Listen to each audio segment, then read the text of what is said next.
Shalom sahabat berita selamat dari rumah. Hari ini Rabu 10 April 2024 adalah hari ulang tahun Gereja Kalimantan Evangelis ke-185 tahun. Saya Pendeta Indah Karuniawati yang bertugas di Resort GKI Kasongan akan menyampaikan kebenaran firman Tuhan yang terdapat dalam Yesaya pasal 26 ayat 1 hingga yang ke-21 dengan judul Nyanyian Puji-pujian karena kelepasan dan penghakiman yang diberikan Allah. Sebelum membaca dan merenungkan bagian firman Tuhan, mari kita berdoa. Hormat dan puji hanya bagimu ya Allah di tempat maha tinggi, yang mengasihi kami dengan kasih yang sempurna. Saat ini kami bersama ingin belajar bagian firman Tuhan. Berkenanlah Engkau Allah menganugerahi kami pengertian dan pemahaman yang benar sebagaimana yang Engkau kehendaki, karena kami sungguh menyadari akan keterbatasan kami. Berkenanlah Engkau Allah juga menyertai hamba-Mu ini untuk menyampaikan kebenaran firman-Mu. Dalam Yesus Kristus kami berdoa. Amin. Sahabat BSJD, silakan membaca ayat yang ke-1 dan yang sampai ke-21, dan saya akan membaca bagian ayat yang ketiga dan yang keempat saja. Demikian firman Tuhan. Yang hatinya teguh kau jagai dengan damai sejahtera, sebab kepadamulah ia percaya.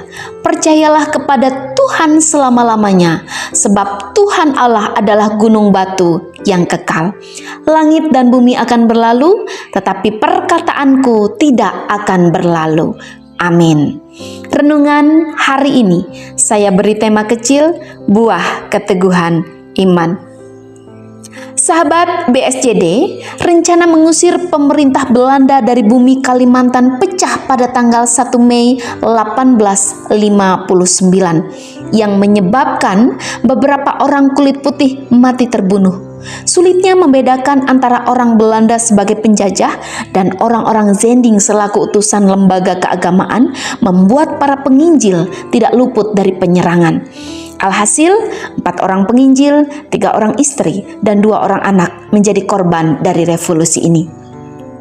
Tahun 1914, Perang Dunia Pertama berlangsung dan memiliki dampak bagi pekabaran Injil di Kalimantan, di mana transportasi, ekonomi, dan kesehatan mengalami kesulitan.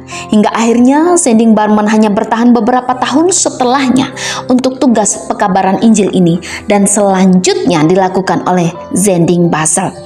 Pada tahun 1940, Perang Dunia Kedua terjadi dan lagi-lagi berdampak pada dunia penginjilan di Kalimantan. Dalam perjalanannya, Gereja Dayak Evangelis kehilangan 4 orang pelayan Tuhan. Krisis juga terjadi bagi Gereja Dayak Evangelis, di mana penangkapan semua orang Jerman berakibat pada berkurangnya pekerja Zending Gereja Dayak Evangelis.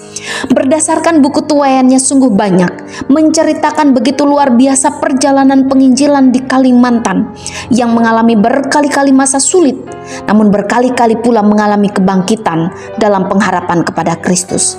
Tidak ada putus asa dan kata menyerah untuk memberitakan kabar baik hingga per 1 November 2023. Berdasarkan Almanak Nas GKE, pendeta, evangelis, dan vikaris Gereja Kalimantan Evangelis berjumlah 1.301 orang dan 90.659 jiwa jemaat yang tersebar di Kalimantan dan luar Kalimantan. Semua ini boleh terjadi tentu karena keteguhan hati dan keyakinan bahwa Allah adalah gunung batu yang akan menjadi penjaga dalam karya pekabaran Injil ini. Keteguhan hati dan keyakinan yang menghantarkan Gereja Kalimantan Evangelis dapat bertahan menghadapi berbagai macam tantangan pelayanan modern ini. Keteguhan hati dan keyakinan juga yang memampukan seluruh jemaat Gereja Kalimantan Evangelis bertahan di tengah berbagai macam pandangan tentang iman Kristen itu sendiri. Lalu pertanyaannya, masihkah kita memiliki kesangsian akan penyertaan Tuhan ketika hingga sejauh ini penyertaan Tuhan bagi Gereja Kalimantan Evangelis, baik itu pekerja maupun jemaat, telah terjadi?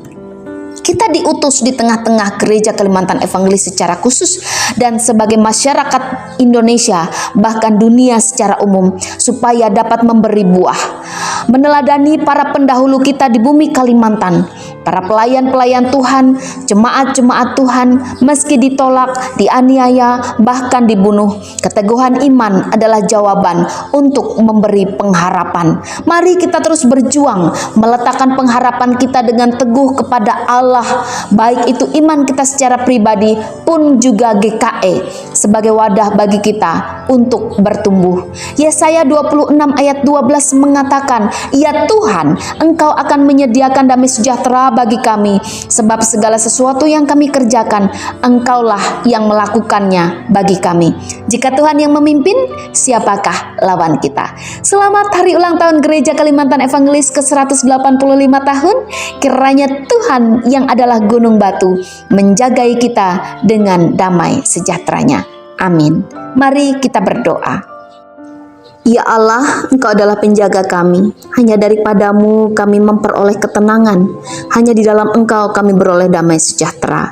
Syukur kepada Allah yang hidup, yang telah meneguhkan hati kami melalui firman-Mu untuk melihat setiap karya-Mu dalam hidup kami, juga dalam kehidupan gereja Kalimantan Evangelis. Ya Tuhan, pakai kami sebagai utusan-Mu untuk mampu menjaga komitmen iman dengan teguh. Dalam Yesus Kristus kami berdoa. Amin.